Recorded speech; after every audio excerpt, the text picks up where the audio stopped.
అదేవిధంగా కార్యక్రమాన్ని ప్రారంభించుకున్నాం. వచ్చారు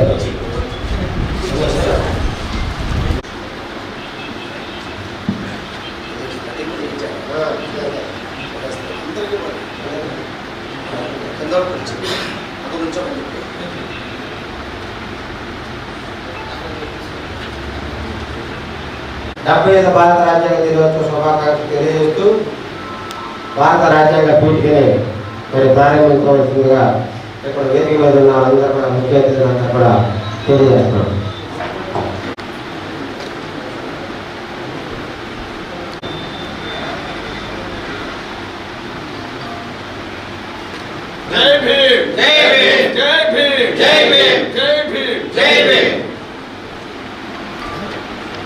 తెలియజేయవలసిందిగా కోరుతున్నాం. చూడండి అందరూ కార్బన్ మార్కెట్ జైల్లో పెట్టేసి పట్టుకోండి. 75వ రాజ్యాంగ దినోత్సవ శుభాకాంక్షలు. భారత రాజ్యాంగ పీఠిక భారతదేశ ప్రజలమైన మేము ఈ దేశాన్ని ఈ దేశ పౌరులందరికీ ధర్మం ఆరాధన సమైక్యతను సమగ్రతను సంరక్షిస్తూ సౌభ్రాతృత్వం పెంపొందిస్తూ రాజ్యాంగాన్ని రాసి రాజ్యాంగ పరిషత్తుకు థ్యాంక్ యూ వెరీ మచ్. అందరూ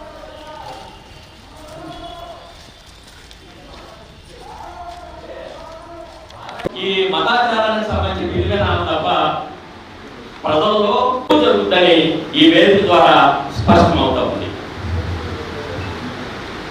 మంత్రి తనకు సంబంధం లేని శాఖ గురించి మాట్లాడతారు. పర్యావరణం గురించి ప్రజాస్వామ్యం గురించి చెప్పాల్సిన మనిషి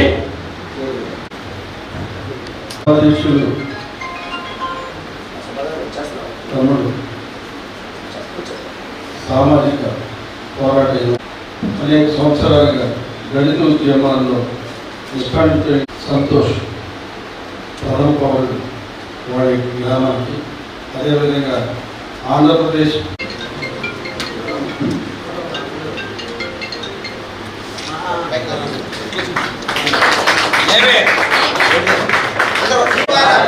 జై భీమ్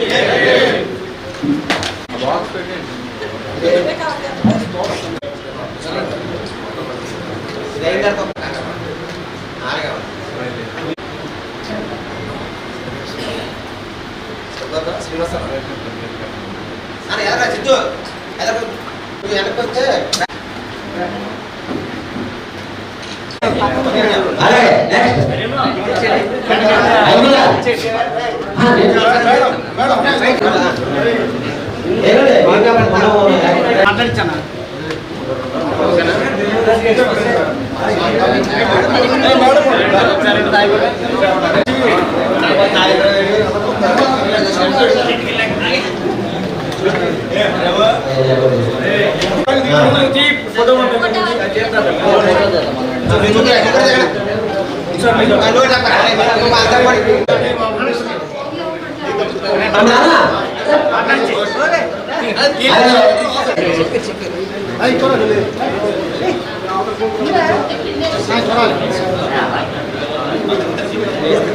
ఫోటోలు దిగినటువంటి వాళ్ళు వేదిక మీద ఉన్న కొంతమంది మిగిలిన నాయకులు కూడా కుర్చీలు కూర్చోండి. ఫోటో తర్వాత దిగేసి మా తమ్ముడు రాజేష్ గారు వచ్చారు.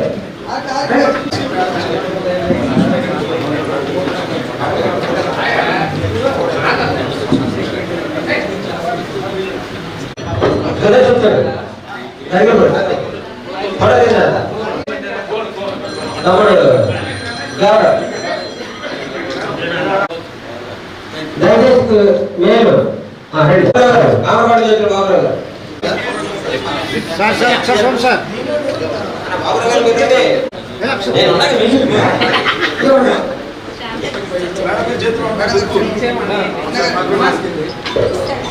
అందరికీ నమస్కారం.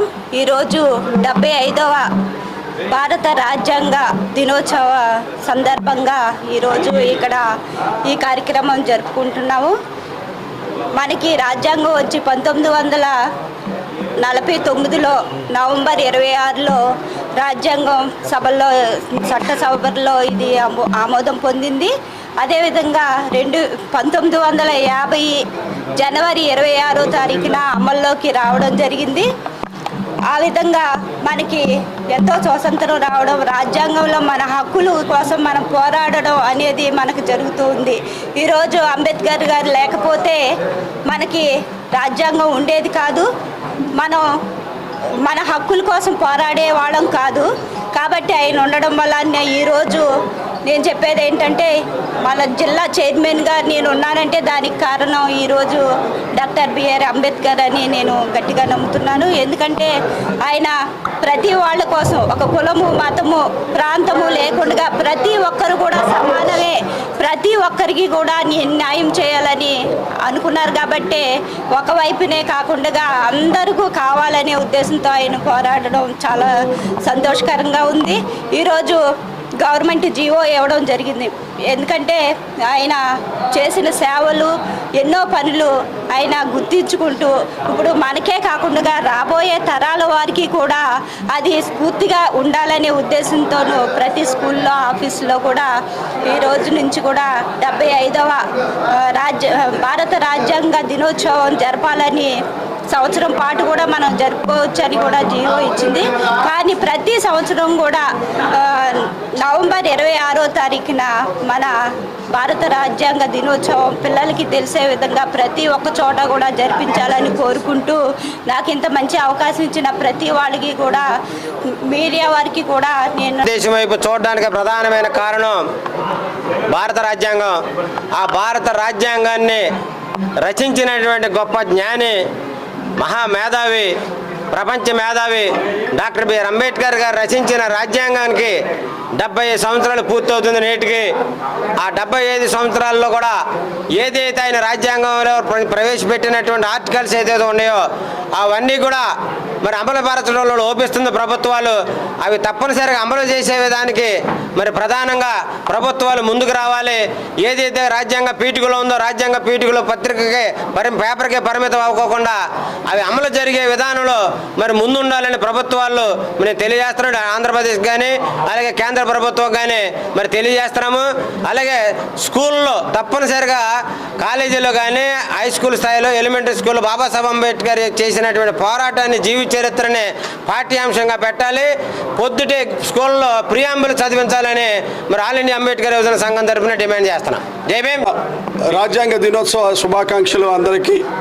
రాజ్యాంగ ధర్మ పరిషత్తు, అదేవిధంగా ఆల్ ఇండియా అంబేద్కర్ యువజన సంఘం ఈ రోజున ముందుగా అంబేద్కర్ గారి విగ్రహానికి పూలమాలంకరణ చేసి బైక్ ర్యాలీ ద్వారా ఇక్కడికి వచ్చి మరి ఇక్కడ వచ్చినటువంటి సభికులందరికీ భారత రాజ్యాంగం యొక్క ముఖ్య ఉద్దేశాన్ని, చెప్పడం జరిగింది. అదేవిధంగా భారత రాజ్యాంగం యొక్క పీఠికని అందరి చేత ప్రతిజ్ఞ చేయించడం జరిగింది. ఎందుకంటే కేంద్ర రాష్ట్ర ప్రభుత్వాలు భారత రాజ్యాంగాన్ని అనుసరించి పరిపాలన చేయాలనేటువంటిది. అంతకుముందు ఉన్నటువంటిది బ్రిటిష్ కాలంలో ఉన్నటువంటి వలసపాద విధానం నుంచి మనం బయటపడి ఒక సంవిధానాన్ని భారతదేశం మొత్తం ఐక్యంగా ఉండాలి. ఎందుకంటే యూనిటీ ఇన్ డైవర్సిటీ అనేటువంటిది మనకి హిందువులకైతే మరి భగవద్గీత ఉంటుంది, క్రైస్తవులకి వారి పరిశుద్ధ గ్రంథము బైబిల్ ఉంటుంది, అదేవిధంగా ముస్లిమ్స్కి ఖురాన్ ఉంటుంది. అలా కాకోకుండా irrespective of caste, colour, creed, sex, race, religion, region, age and language అన్ని వర్గాలకి సంబంధించినటువంటి అతి పవిత్రమైన పరిశుద్ధమైన భారతదేశపు గ్రంథం ఏదైనా ఉందంటే అది భారత రాజ్యాంగం అని మనకి భారత రాజ్యాంగం అంబేద్కర్ గారు ఇచ్చారు. వారి యొక్క రక్తాన్ని సిరాగా మార్చి ఈ దేశ భక్తుడికి ఈ భారతదేశం ఐక్యంగా ఉండాలనేటువంటి ఉద్దేశంతో ఇచ్చినటువంటి పవిత్ర గ్రంథం భారత రాజ్యాంగం. ఆ భారత రాజ్యాంగాన్ని ప్రతి ఒక్కరు కూడా భారత రామాయణాన్ని, బైబిల్ని, ఖురాన్ని ఎలాగైతే పారాయణం చేస్తారో భారత రాజ్యాంగ పారాయణాన్ని కూడా చేసి చిన్నప్పటి నుంచే మన విద్యార్థుల్లో గనక భారతీయ రాజ్యాంగపు విలువలను గనక పెంపొందింపు చేస్తే ఖచ్చితంగా రాబోయే కాలంలో వాళ్ళు మంచి దేశ పౌరులుగా ఉండి సమాజంలో అశాంతికి, అలజడులకి దూరంగా ఉంటూ భారత రాజ్యాంగపు విలువల్ని అందరూ నేర్చుకుని తద్వారా ఉన్నత సమాజాన్ని రక్షించాలనేటువంటి ఉద్దేశంతో ఈ రాజ్యాంగ ధర్మ పరిషత్ అనేటువంటిది పెట్టడం జరిగింది. వృక్షో రక్షితి రక్షితః, ధర్మో రక్షితి రక్షితః, రాజ్యాంగ ధర్మో రక్షితి రక్షితః. రాజ్యాంగ ధర్మాన్ని మనం రక్షించుకుంటే మనల్ని రాజ్యాంగం రక్షిస్తుంది. కాబట్టి రాజ్యాంగాన్ని మనం కాపాడాలి, రాజ్యాంగపు విలువల్ని మనం అందరూ అనుసరించాలి. సో సర్వే జన సుఖినో భవంతు, రాజ్యాంగ ధర్మం సర్వజన రక్ష. ఇది తెలియజేస్తూ ప్రొఫెసర్ అన్నేడి పాల్, రాజ్యాంగ ధర్మ పరిషత్ founder and national convener. Thank you.